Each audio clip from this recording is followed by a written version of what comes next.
কলকাতার করুণাময়ী আন্তর্জাতিক bus terminus থেকে আজ আনুষ্ঠানিকভাবে যাত্রা শুরু করল শ্যামলী পরিবহনের অত্যাধুনিক বিলাসবহুল বাস পরিষেবা। এই পরিষেবার মাধ্যমে দেশের 4টি বড় শহরের পাশাপাশি পুরীর উদ্দেশ্যেও নিয়মিত বাস চলাচল করবে। ট্রেনের এসি 3 টায়ারের ভাড়ার কাছাকাছি খরচেই যাত্রীরা পাবেন এসি ফার্স্ট ক্লাসের মতো প্রিমিয়াম ভ্রমণের অভিজ্ঞতা।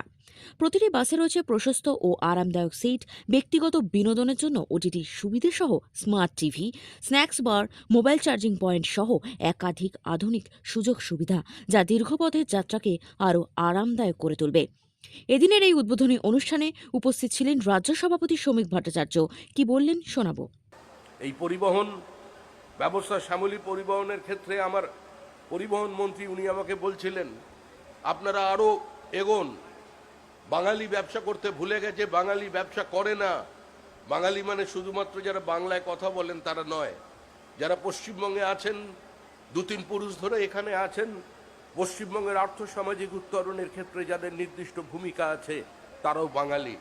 এগিয়ে যান, সারা ভারতবর্ষে আপনাদের এই শ্যামলী পরিবহনের ছোঁয়া লাগিয়ে দিন। বাদবাকি কাজটা পরিবহন মন্ত্রী করবেন। সারা দেশের বিজেপি শাসিত সরকার আপনাদের সঙ্গে আছে। পশ্চিমবঙ্গের বাস দিল্লিতে চলবে, কর্ণাটকে চলবে, কেরলে চলবে। পশ্চিমবঙ্গের বাস উত্তরাখণ্ডে চলবে, হিমাচলে চলবে। পশ্চিমবঙ্গের বাস বেনারস থেকে লখনৌ পর্যন্ত যাবে।